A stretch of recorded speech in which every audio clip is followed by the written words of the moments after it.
Olá pessoal, estou aqui com um guia de estudos bíblicos, muito bem detalhado, muito bem idealizado. Cada tema aqui vai nos levar unicamente para as escrituras, todas as perguntas, todos os temas. Aqui tem as referências bíblicas e esse guia aqui tem mais ou menos umas 27 lições. Logo estarei postando, pelo menos uma ou duas vezes, um tema deste guia. Esse é o primeiro tema. A Bíblia Sagrada. Esse é o primeiro tema. O que é a Bíblia, né? O que são as Escrituras? Como Jesus considerava as Escrituras? O que era para Jesus as Escrituras, né? Então são temas que irão ser respondidos dentro da Palavra de Deus. Logo estarei postando esses conteúdos que estão relacionados com a saúde espiritual. Segundo tema bem interessante, a beleza da criação divina. Como se deu a criação, como surgiu o mundo, como de fato surgiu as coisas. Então esse é o segundo tema, a beleza da criação. Como foi que Deus criou o universo, todas as coisas que existem, os planetas, o Sol, a Lua. Então a Bíblia é um livro que irá nos dar esses detalhes com relação a como se deu a criação e em quantos dias se deu a criação. Terceiro tema deste guia de estudo bíblico, a origem do mal. Como se deu o mal? Como originou-se o mal? Com quem originou-se o mal? Então são temas bem interessantes. Estarei logo detalhando um pouco aí, trazendo aqui os textos, capítulos, versículos com relação a esse tema. Então não perca aí, me acompanhe aí nas redes sociais. Aperta lá o botãozinho seguir quando você abrir um vídeo, lá no meu perfil. Me segue aí nas redes sociais. Se esses são temas que você gosta de ouvir, que é do seu interesse, deixa aquele like, deixa aquela força, comenta aí, deixa aquele comentário, compartilhe com o máximo de pessoas possíveis. Estarei postando também esses conteúdos lá no meu canal do YouTube. Deixa lá aquele like para fortalecer o canal, deixa aquele comentário, compartilha com o máximo de pessoas possíveis e se inscreve lá no meu canal e ativa lá o sininho para receber todas as notificações. Então logo estarei postando conteúdos referentes à saúde espiritual, de como estamos aí diariamente nos conectando com Deus e com sua palavra para ter uma boa saúde espiritual. Segundo tema desse guia bíblico, desse guia de estudos bíblicos, quarto tema, perdão, o plano da salvação. Como foi que Deus idealizou o plano da salvação? Quando foi que Deus idealizou o plano da salvação? Então aqui está o quarto tema, o plano da salvação. Então Deus idealizou um plano para que o homem não pudesse aí se perder, pudesse aí obter a salvação em Jesus Cristo. Então esse é o quarto tema. Quinto tema do guia de estudos bíblicos: fé, arrependimento e confissão. Então esse é um tema bem interessante. O tema da fé, o tema do arrependimento. O que é fé? O que significa o arrependimento? O que significa a confissão? Então esses são temas bem interessantes que eu acredito que talvez você ainda não conheça, certo? Quero convidar você já a conhecer esses temas, a tirar tempo aí para estar pautando sua vida espiritual, sua saúde espiritual na palavra de Deus. Afinal de contas, né? Ela é a nossa única regra de fé e prática para a nossa vida. Então a palavra de Deus, ela é o manual da vida, é o guia para a vida do ser humano. Então esse é o quinto tema. Sexto tema, o sexto estudo desse guia, sinais da volta de Jesus. Quais são os sinais da volta de Jesus que antecedem a sua vinda, que estariam ocorrendo próximo da sua vinda ou antes da sua vinda? Então esse tema aqui vai ser estudado, como os demais outros que já mostrei, e serão detalhados aqui esses temas, tá certo? Você aí talvez que ainda não conhece esses assuntos, não sabe o porquê as coisas estão acontecendo, talvez acha que é do nada, talvez que acontece porque tem que acontecer. Então me acompanha aí, que logo estarei postando esses conteúdos com relação a esses temas, sinais da volta de Jesus. Será que, na realidade, o que está acontecendo hoje são sinais da volta de Jesus? está na Bíblia, a Bíblia já previu isso aí. Então me acompanha aí que logo logo estarei postando pelo menos um tema ou dois por semana desse guia de estudo bíblico. Sétimo tema, sétimo estudo, a volta de Jesus. E aí, você acredita na volta de Jesus? Sim ou não? Deixa aí nos comentários. Como será a volta de Jesus? O que acontecerá na manifestação da sua vinda? De fato, como será? Será invisível? Será visível? Audível? Não audível? As pessoas verão Jesus vindo com os anjos? Como será isso? Então, nos acompanha aí que logo logo nós entenderemos um pouco mais desse tema. Esse é o oitavo tema, número 8, o milênio. Você já ouviu falar sobre o milênio? De fato, a palavra de Deus não fala sobre este nome, né? Milênio. Mas milênio nós entendemos que são 1000 anos. Se você for para o significado aí, milênio, aí vai acarretar em 1000 anos, certo? Então a Bíblia fala sobre os 1000 anos, mas foi colocado nesse tema o milênio. Poderia ser colocado os 1000 anos, não vai dar a mesma coisa. Então o milênio, esse será os 1000 anos, certo? Quando é que acontecerá que se cumprirá essa profecia aí dos 1000 anos, relacionado com o milênio? E nós vamos entender um pouco mais sobre isso. Esse milênio, né, os 1000 anos, se dará no céu, pós a vinda de Jesus, depois da volta de Jesus, quando ele vier agora regressar para buscar seu povo, para buscar sua igreja, para buscar seus filhos. Depois da volta de Jesus ocorrerá um período de 1000 anos no céu. Nesses 1000 anos é conhecido como o juízo comprobatório, o juízo de comprovação. Ou seja, durante esses 1000 anos no céu, nós vamos entender o porquê de seu pai que se salvou, sua mãe que se perdeu.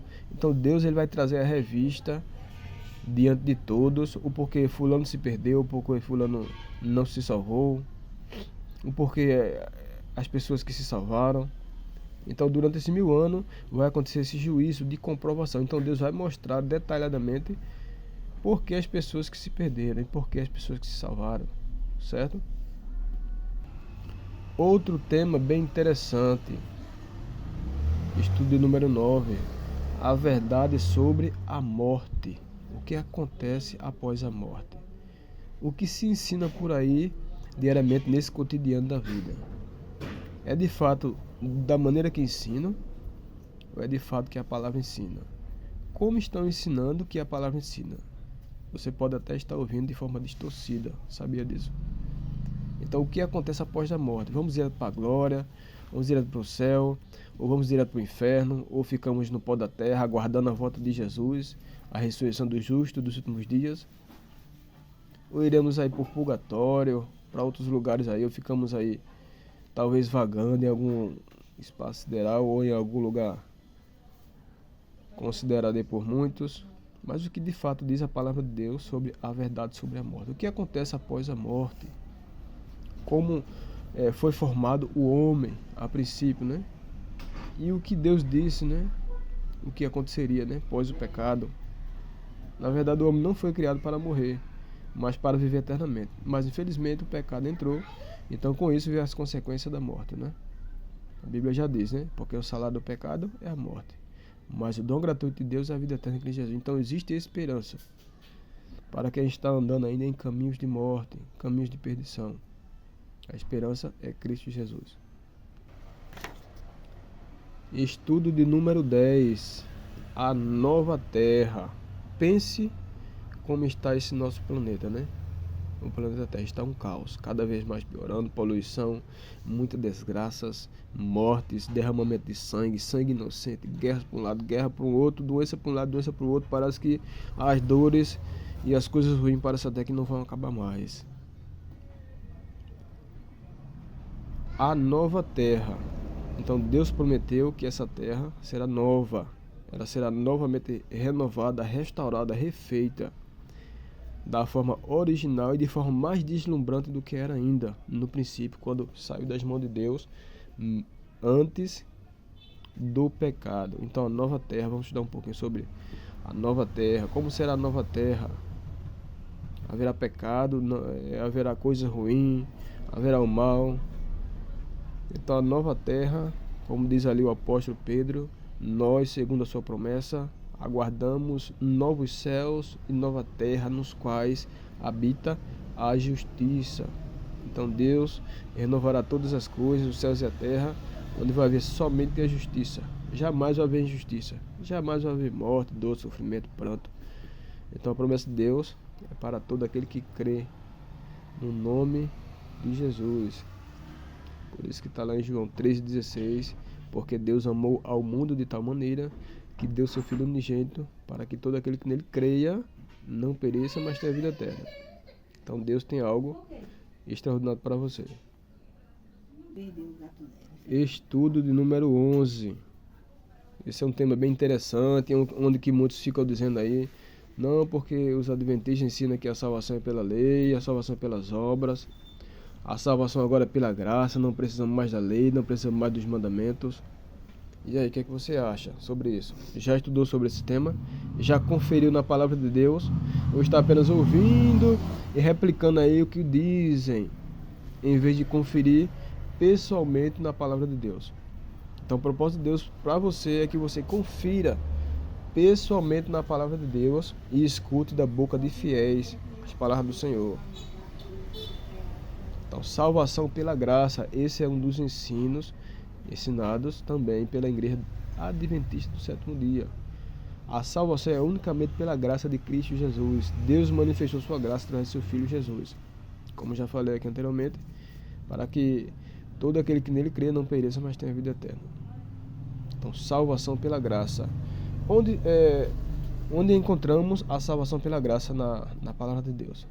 Apenas no Novo Testamento ou encontramos também no Velho? O que é que você acha?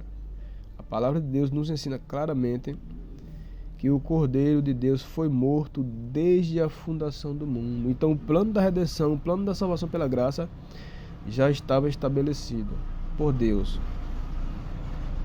Então desde Adão até a última pessoa que vai se salvar, até antes da volta de Jesus, a salvação foi e continuará sendo apenas e unicamente pela graça. A salvação nunca foi pela lei, nunca foi pelas obras.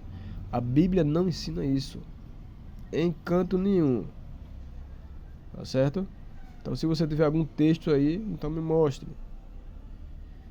Não existe nenhum texto. Inclusive, pela graça de Deus, terminei hoje de ler as Escrituras pela 5ª vez. É pouco ainda, pelo tempo que já tenho, assim, frequentando os cultos, a igreja, como membro de igreja, como cristão, como servo de Deus. Faz mais ou menos quase 15 anos, mas ainda é muito pouco.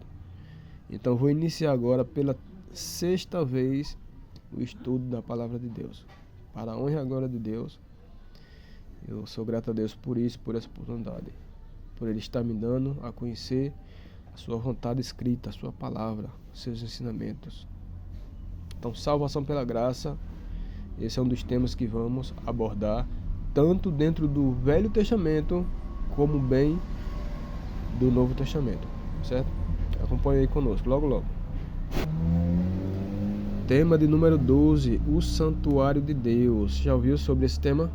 Ser pregado por aí em alguma igreja, em alguma denominação, em algum lugar? Esse será o tema de número 12, o Santuário de Deus. Qual a relação do santuário com o plano da salvação? Onde originou-se o pecado? Nós entendemos que foi com o diabo, né? A serpente, o dragão, o grande acusador. Um anjo, querubim, que era perfeito, mas decidiu em seu coração cobiçar o trono de Deus.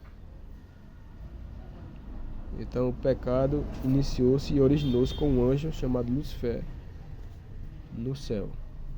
E de lá ele foi expulso diretamente para a terra, como diz a Bíblia. Ele não foi expulso para outro lugar, mas para a terra. Foi lançado por terra. Então por isso que existem tantos males hoje na terra, certo? Porque ele foi lá e incomodou os nossos primeiros pais, Adão e Eva. E ali caíram também na tentação e o mal surgiu no planeta Terra. Mas originou-se com um anjo que se rebelou contra Deus. Então esse é o tema número 12, o santuário. Tá certo? Então existe todo um embasamento no santuário terrestre, mas também, como fala ali em Hebreus, o santuário celestial. O que está acontecendo no santuário celestial? O que Jesus está fazendo ali agora, neste exato momento? Então vamos entender um pouco sobre esse tema logo logo. Tema de número 12, o juízo. Então esse é um tema que fala sobre o juízo de Deus. Como será esse juízo? Quando acontecerá esse juízo? Então esse é o tema do juízo.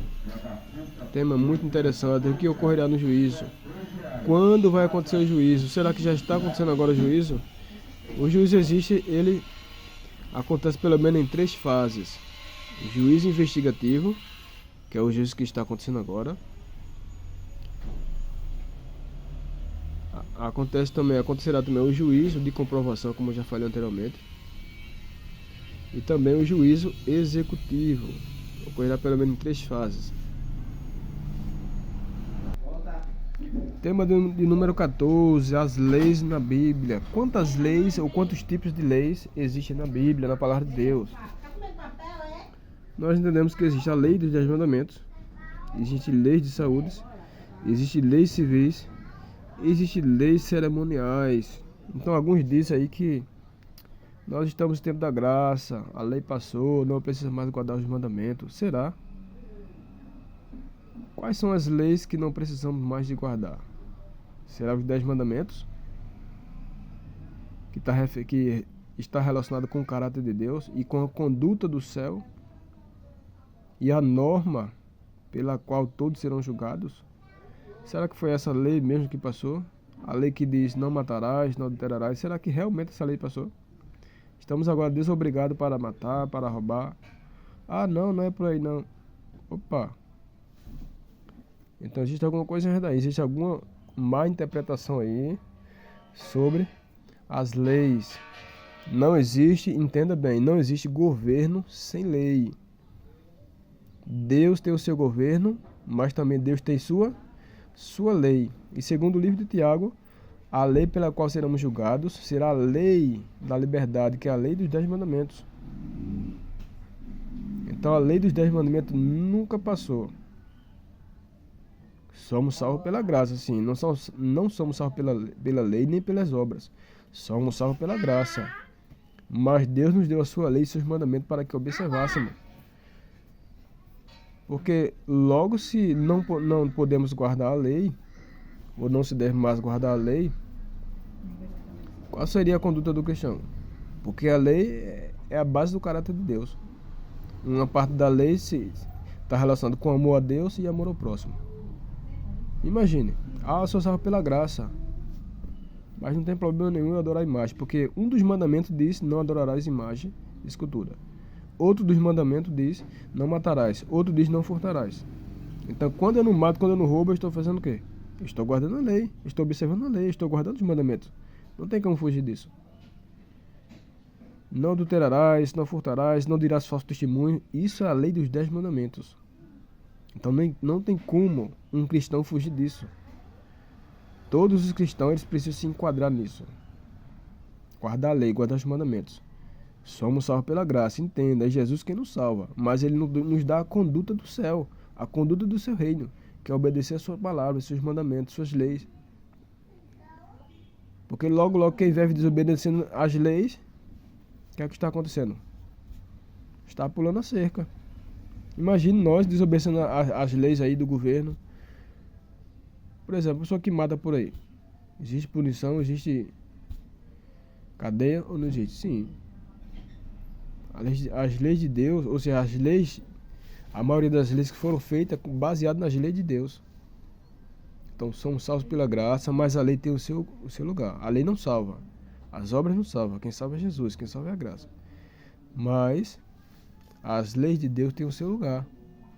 Precisamos obedecer a lei, precisamos obedecer os mandamentos. Porque isso é a conduta do céu para o cristão. Não matar, não roubar, não furtar. Está lá todos os 10 mandamentos. Todos, absolutamente todos.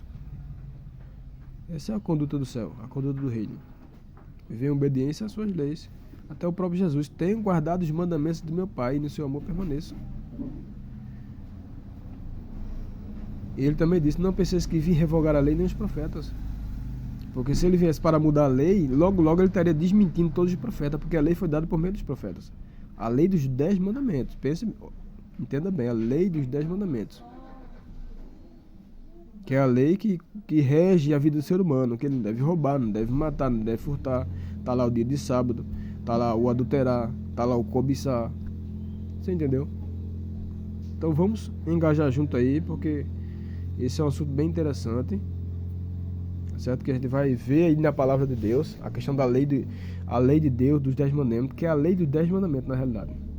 Será que isso aí é tempo só do Velho Testamento? Ou agora no Novo não precisa mais guardar? Nós vamos ver isso aí detalhadamente, tanto no Velho Testamento como no Novo Testamento. Deus pedindo a observância das suas leis, dos seus mandamentos, na verdade, né?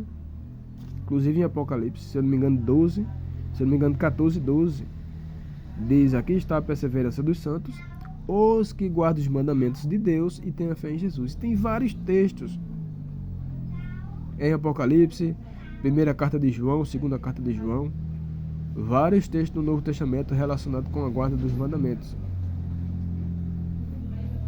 Então esse será um tema abordado também.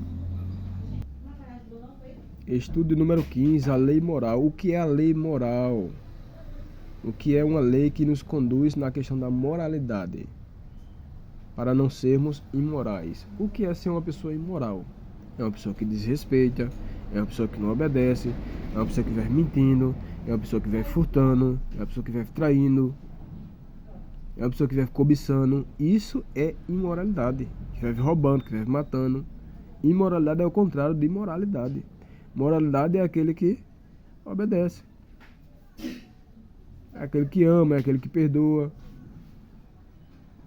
é aquele que não vive matando, que não vive mentindo, que não vive roubando.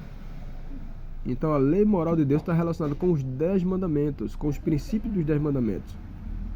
Então isso é a lei moral, certo? Então vamos estudar também esse tema sobre a lei moral.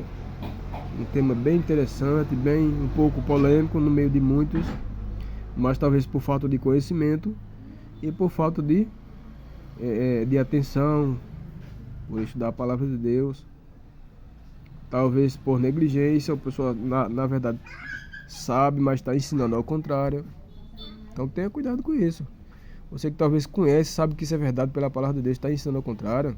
A palavra de Deus nos adverte, né? Apocalipse e, se eu não me engano, Deuteronômio, que não podemos mudar aquilo que Deus estabeleceu.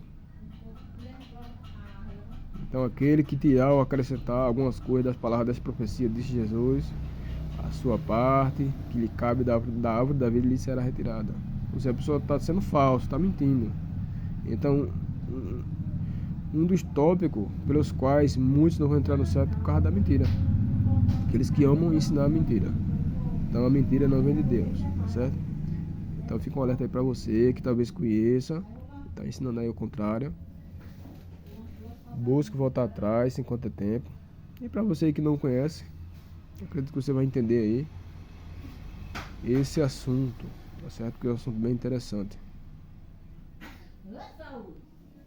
Tema de número 16. Estudo de número 16. O mandamento esquecido. Existe algum mandamento esquecido na Bíblia? Talvez você não conheça esse tema. Talvez você não esteja familiarizado sobre o mandamento esquecido. Que mandamento esquecido seria esse? Um mandamento bem polêmico, que precisa ser observado, que não precisa ser guardado ou não. Esse é o mandamento do sábado. Esse é o 4º mandamento que está entre os 10 dos mandamentos de Deus. Então há muitos que dizem, não, porque agora não precisamos de guardar o sábado. E aí causa uma mistura, porque não é tempo mais da lei, não é tempo mais dos mandamentos, não é tempo, ninguém pode ser salvo pelas obras. Eu já falei anteriormente, nós não somos salvos pela lei nem pelas obras, somos salvos inteiramente e unicamente, exclusivamente pela graça de Deus que está em Cristo Jesus, nosso Senhor. Somos salvos unicamente pela graça, mediante a fé em Cristo Jesus. Isso é o que diz Romanos, né? O livro de Romanos. Então, querido, esse é um tema que vai ser abordado, mandamento esquecido, mandamento do sábado. Há muitos que dizem, não, porque agora eu guardo domingo, porque Jesus ressuscitou no domingo. E agora, em memória à sua ressurreição, nós guardamos o domingo. Existe uma grande teologia por trás disso. Existe um grande engano por trás disso. Aliás, o profeta Daniel já havia profetizado que essa mudança do sábado para o domingo ia acontecer. Que as pessoas iriam esquecer desse mandamento. Que em momento nenhum Jesus ressuscitou no terceiro dia, ou no domingo. E disse agora, não, agora tem que guardar o domingo, em vez de o sábado. Jesus nunca falou isso em canto nenhum. Unicamente foram as pessoas que inventaram isso. Aliás, como eu acabei de falar, já o profeta Daniel profetizou que surgiria um poder que iria fazer isso. Surgiria um poder na história que iria fazer isso. Mudar as leis de Deus e o tempo. E ele iria mudar o calendário, mas também alguns princípios dos mandamentos de Deus. E assim aconteceu. Existe até data, tá certo? E existe um poder que se declara que ele mesmo, quem fez isso, dizendo que tem poder e autoridade para fazer. Ninguém tem poder e autoridade para mudar o que diz a Bíblia. Então perceba que um poder na terra que surgiu fez essa mudança e está impondo aí outro dia de guarda, sem ser o sábado. Então o sábado nunca saiu dentre os 10 mandamentos, ele permanece. A lei de Deus é eterna, como diz a palavra de Deus. Da mesma forma, quando Deus muda, a sua palavra também não muda, a sua lei também não muda. Algumas coisas, na verdade, eram sombras, tá certo? Eram sombras que iriam se cumprir em Cristo, mas isso aí está relacionado com as leis cerimoniais, com as leis de sacrifício, não com os princípios dos mandamentos de Deus. Isso aí nunca existiu na Bíblia, nem existe isso na Bíblia. Então esse será o tema de número 16, o mandamento esquecido. Tema de número 17, esse é o estudo de número 17, do sábado para o domingo. Então esse é um estudo bem polêmico. O inimigo tem espalhado aí uma grande mentira sobre isso.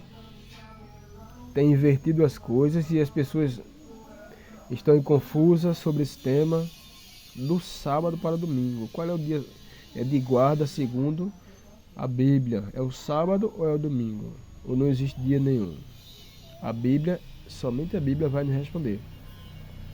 Então, como falei anteriormente, o profeta Daniel profetizou que surgiria um poder na história que mudaria os tempos e as leis, e assim aconteceu. Então a Igreja Católica Romana,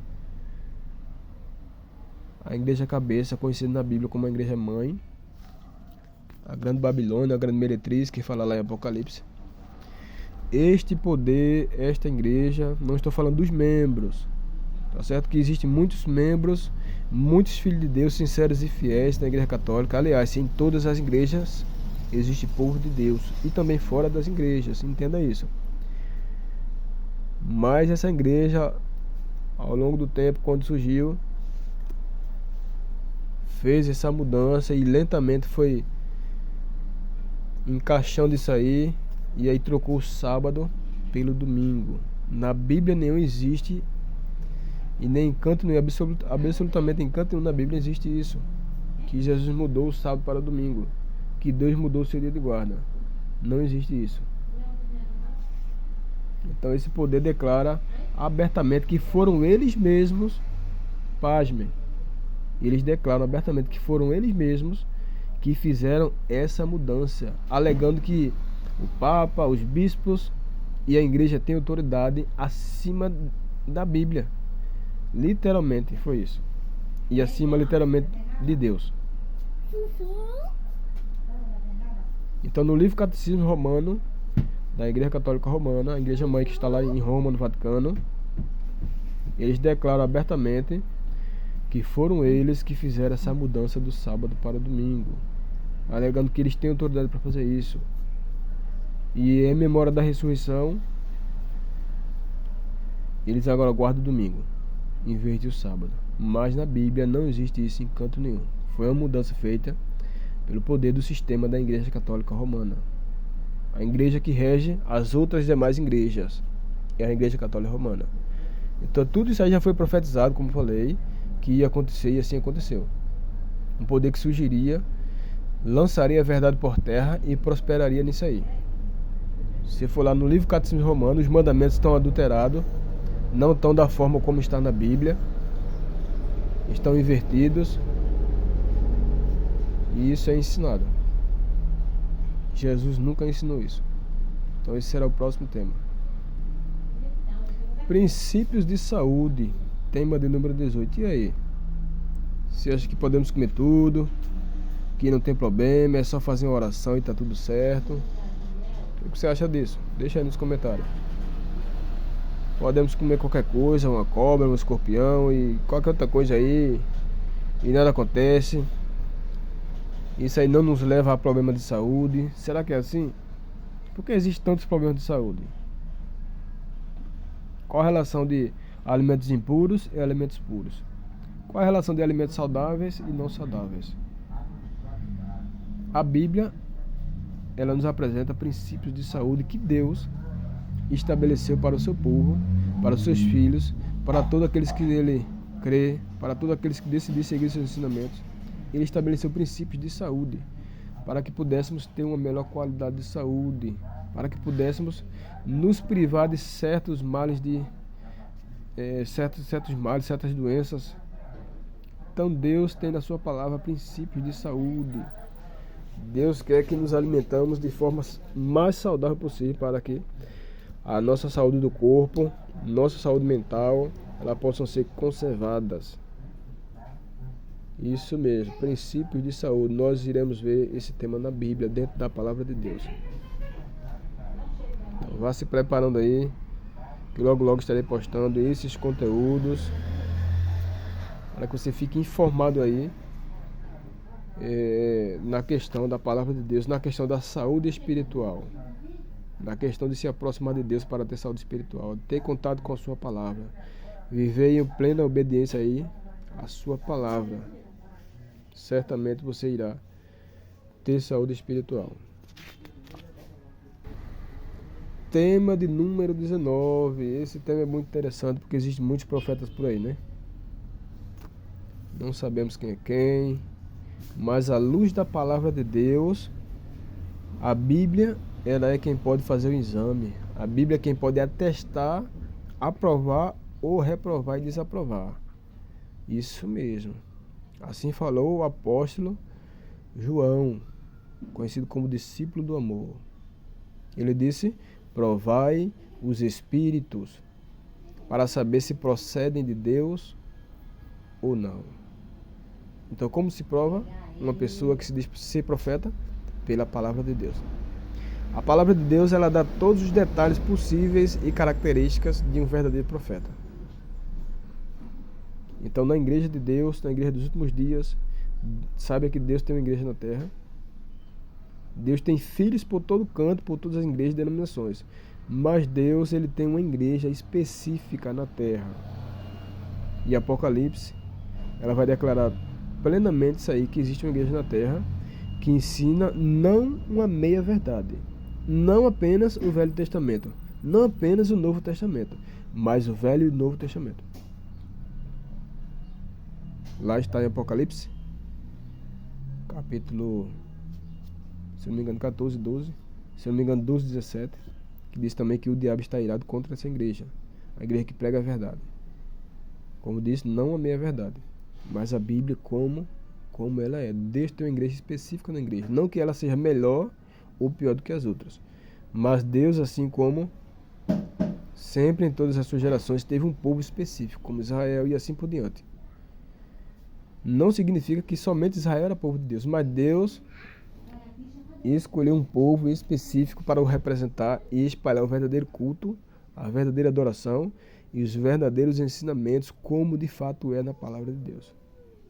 Então, o dom profético, o dom de profecia, na igreja dos últimos dias, seria manifestado um dom profético. E muitos aí, nós sabemos, né, que quando se fala de profeta, existe muita gente com pedra na mão aí para dizer que é isso, que é aquilo. Mas o que vai dar a identificar isso aí é a palavra de Deus. Não é meu julgamento, não é meu pensamento. Não é o que eu acho, não é o que fulano fala, não é o que fulano pensa, mas a palavra de Deus é quem vai dar nos dá o discernimento para entendermos quem de fato realmente é profeta de Deus, quem de fato é servo de Deus. Jesus já disse, né? Pelos seus frutos os conhecerei. Não pode a árvore boa dar um fruto mau, nem árvore má dar um fruto bom. Então a palavra de Deus, ela nos dá detalhes suficientes de quem é profeta, de quem é servo de Deus e quem não é, de quem é trigo, de quem é joio. Então na igreja dos últimos dias seria manifestado o dom profético, o dom de profecia, tá certo? E esse tema aqui, ele vai trazer claramente quem é profeta e quem não é. E vamos entender um pouco a mais sobre esse dom profético ou dom de profecia que seria manifestado na igreja nos últimos dias. O dízimo. Eita, que tema, viu? Esse é um tema bem assustador para muitos, bem conturbante, bem polêmico. Há muitos que dizem que não vou devolver o dízimo porque eu não vou enriquecer pastor, porque não vou enriquecer fulano, nem vou dar minhas ofertas. Mas será que biblicamente nós devemos devolver o dízimo? Para que realmente serve o dízimo na igreja? É bem verdade que existem muitas pessoas desonestas, pegando aí os dízimos e as ofertas, fazendo o que quer. Não é bem assim que a banda toca. Existe uma instituição na terra que trabalha cuidadosamente nesse assunto, que reparte bem esses valores aí para o ministério da obra de Deus, para manter a casa de Deus e a causa de Deus. Dízimos e oferta nunca foi para enriquecer pastor nem membro de igreja nenhum. Os dízimos e oferta devem ser empregados na casa e na obra de Deus, da forma correta. A Bíblia aponta os nortes corretos pelos quais os dízimos e as ofertas devem ser empregados. Quanto é de dízimo, quanto é de oferta, certo? Existem pastores por aí que tem o seu ministério pastoral, tem aí mercado, é empresário. De acordo com a Bíblia, isso aí não está certo. Pastor que é pastor, que ele vai receber ali seu dinheiro, como pastor, ele deve ser só pastor. O seu trabalho, a sua obra deve ser só pastorear. Deve ser só pastor, segundo a orientação bíblica. Então os pastores da igreja adventista, ele não tem nem um outro meio de ganhar dinheiro, assim como emprego fixo ou renda. Se tratando de emprego fixo, tá certo? Você pode ganhar dinheiro com outra coisa, né? Mas se você está com um emprego fixo, você tem um mercado, você é isso, é aquilo, dificilmente você vai encontrar um pastor da igreja adventista que ele recebe um salário fora o seu dízimo, né? Já dizia o apóstolo, né? Aquele que prega o evangelho, viva do evangelho. Mas dinheiro de dízimo de oferta nunca foi nem vai ser para enriquecer pastor, certo? Existem muitos pastores por aí enriquecendo, comprando fazenda, isso, aquilo, outro. Isso aí está totalmente errado. O dinheiro dos dízimos de oferta deve ser, é claro que deve ser pago ao pastor. O pastor realmente que só é pastor, e isso tem um salário estipulado para ele, porque a sua função é só ser pastor. Como é que ele vai comer? Como é que ele vai se alimentar seus filhos? Se ele ficar só na área de pastor, nem fazer nada. Então é isso. Então o dízimo, de acordo com a Bíblia, deve ser devolvido ou não deve ser? Como deve ser utilizado o dízimo aí na igreja? Então a Bíblia nos orienta em tudo isso aí, tá certo? Então será outro tema que vamos estudar. Tema de número 21. Oferta, um ato de adoração. Quantos porcentos? Como deve ser devolvida? Quanto deve ser devolvida? Esse será o próximo tema. Oferta, um ato de adoração. Qual foi a maior oferta que Deus nos deu? Segundo a Bíblia, Deus ofertou o melhor. Ofertou Jesus. Então a oferta, nós devemos pensar bem como deve ser a nossa oferta. Quanto vale Jesus para mim? Quanto valeu Jesus pela minha salvação? Então pense direitinho aí como deve ser a sua oferta. Deve ser segundo o propósito que Deus colocar no coração, segundo as bênçãos que recebemos, segundo a orientação bíblica. Nós vamos esse estudo aí detalhado, um estudo muito interessante. Então a oferta é um ato de adoração. Então, além dos dízimos, existe a oferta, que está mais aí pelo meio de gratidão, pelo que Deus fez, faz e fará, e está fazendo por nós. Como identificar a igreja verdadeira? Existe uma igreja verdadeira, sim ou não? Segundo a Bíblia, sim. Existe uma igreja falsa, existe uma igreja verdadeira. Está lá no livro de Apocalipse, bem claro. Uma igreja prostituta e uma igreja pura. Uma igreja que tem suas doutrinas baseadas totalmente e plenamente na Bíblia. Doutrinas que estão familiarizadas na Bíblia. Existe uma igreja que ensina doutrinas que está uma mistura, que está uma lambança, que é uma mistura de verdades com mentira. Existem verdades e existem mentiras. Isso é uma meia-verdade. Então, a meia-verdade logo não é verdade. Então, como identificar a igreja verdadeira? Nós vamos ver na Bíblia para qual igreja Deus vai apontar. E é claro que numa igreja tanto verdadeira, a igreja bíblica, a igreja que ensina os princípios realmente da palavra de Deus, como também numa igreja falsa, existem pessoas que são de Cristo, existem pessoas que não são. Existe trigo e joio, tanto na igreja falsa como na igreja verdadeira. Como assim, Natanael? Não é igreja verdadeira? Sim. Mesmo sendo a igreja verdadeira, que ensina os puros princípios da palavra de Deus, Israel ensinava claramente a palavra de Deus. Mas no meio de Israel, nem todos, segundo o apóstolo Paulo, era israelita. Mas Deus tinha sempre um remanescente no meio desse povo. Um povo que realmente era fiel, que obedecia a palavra e que seguia os princípios verdadeiros da palavra de Deus. Então, tanto na igreja falsa como na verdadeira, existe povo que não é de Deus. E existe povo também que é de Deus. Diferença é que, na igreja falsa, existem muitos fiéis que talvez, e com certeza, está seguindo doutrinas falsas. Sem saber, sem conhecer, acreditando aí no padre, acreditando aí no bispo, acreditando aí talvez no papa. E muitas vezes está se ensinando uma doutrina, um ensinamento errado, e a pessoa, sinceramente, fielmente a Deus, está seguindo, mas está sem o conhecimento. Na igreja verdadeira também tem gente que não é de Cristo. E tem gente que talvez esteja seguindo de forma errada por negligência. Ou talvez é novo na fé e não conhece ainda como é os princípios da palavra de Deus. Então, como identificar a igreja verdadeira? Na Bíblia existem duas igrejas. Uma prostituta e uma pura. Está lá em Apocalipse. Uma igreja vestida do sol e outra igreja vestida da lua. Existem duas igrejas que espalham. Uma espalha a verdade plena, como é na palavra de Deus, e a outra espalha uma meia-verdade, que é totalmente mentira. Então, como identificar a igreja verdadeira? A Bíblia é quem vai nos dizer. Não sou eu, mas a Bíblia. Esse é um dos ensinos também muito interessante. Por que devo ser batizado? Qual a relação do batismo? O que significa o batismo? O que é o batismo? Por que devo ser batizado? Quando que devo ser batizado? Preciso conhecer as doutrinas da palavra de Deus? Sim, preciso. O necessário e o suficiente. Porque eu não preciso conhecer a Bíblia toda, não preciso conhecer todas as doutrinas para ser batizado, mas o suficiente, que eu já entendo o que é batismo, que eu já entendo o que é confiar em Deus, o que é acreditar em Deus, o que é acreditar em Jesus como meu substituto, como aquele que sacrificou-se por mim, como meu único e suficiente Salvador. Eu preciso conhecer algumas coisas. Não deve ser um batismo cego, sem saber o que significa o batismo.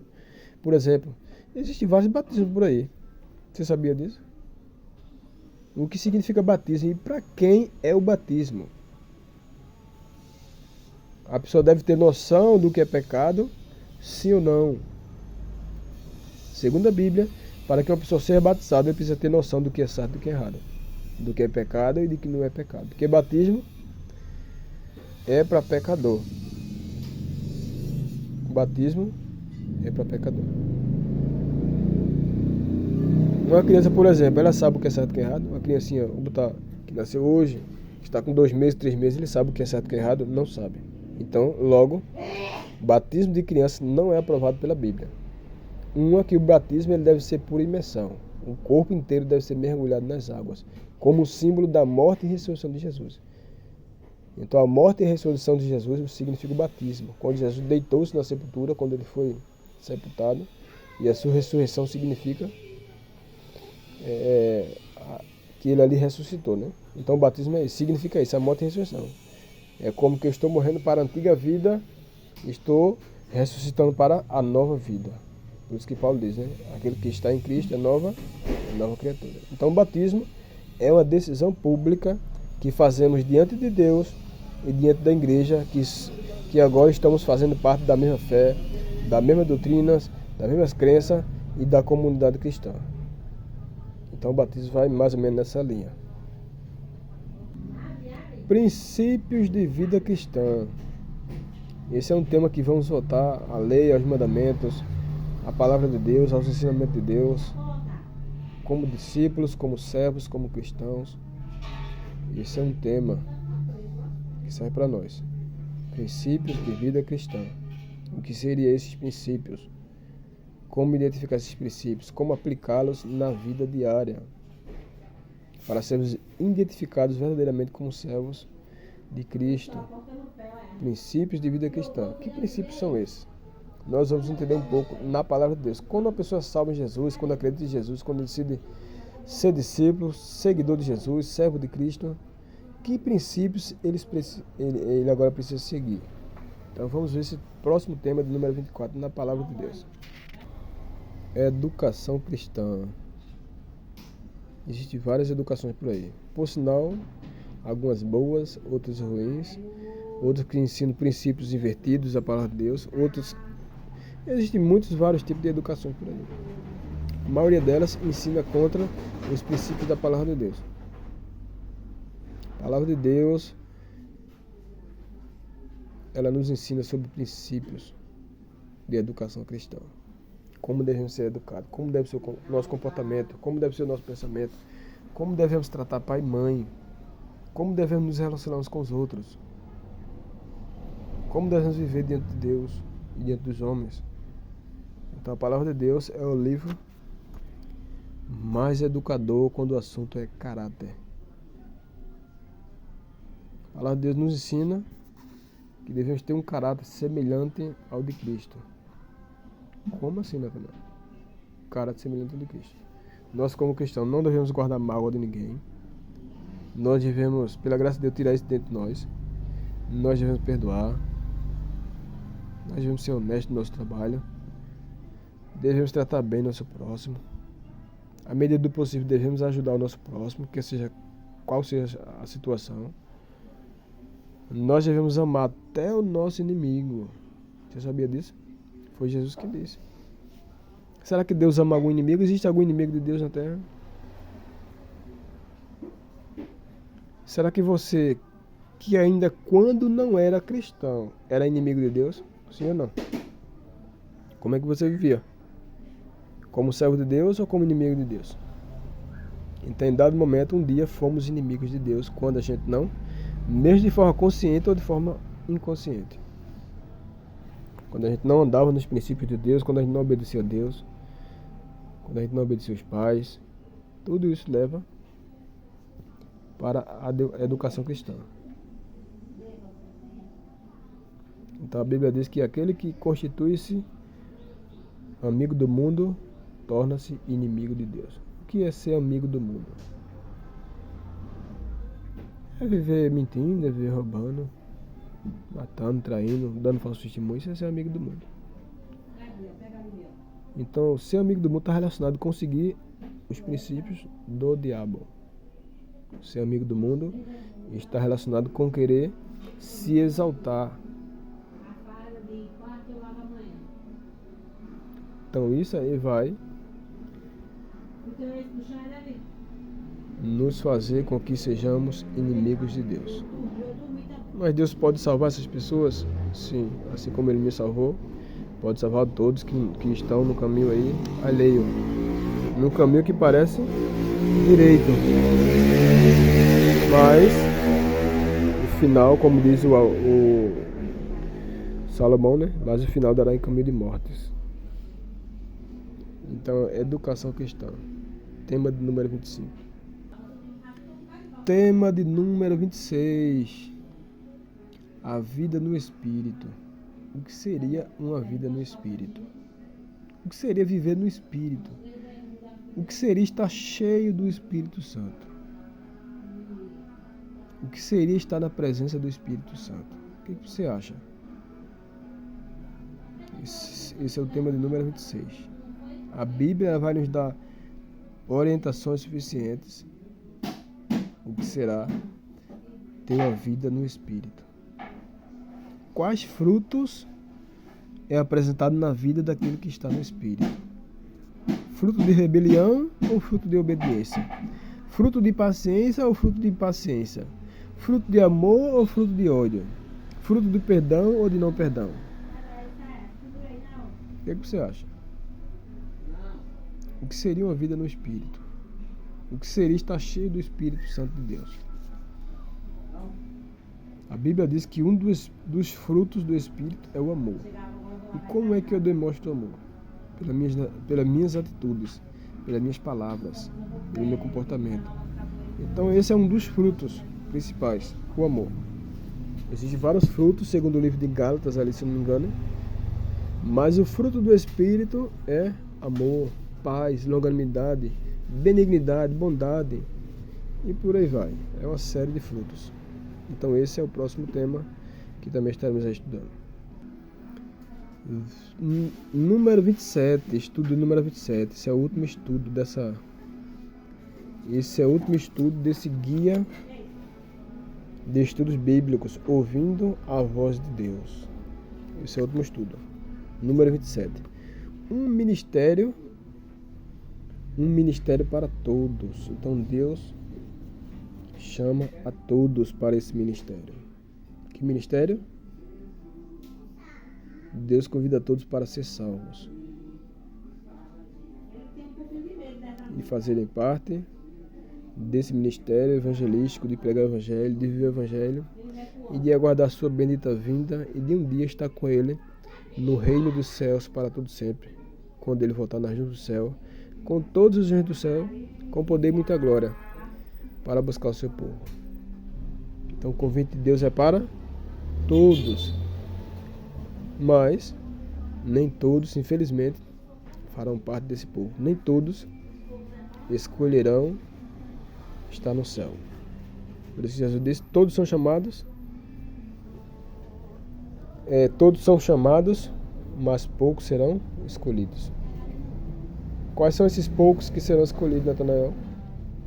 Os que decidirem. Não é Jesus que vai arrastar com a mão assim e puxar, vem para cá e tu vai para lá. Não, é nós que vamos decidir. Se estaremos do lado de Deus, do lado da palavra, do lado de Jesus, do lado de quem queremos ir para o céu ou não.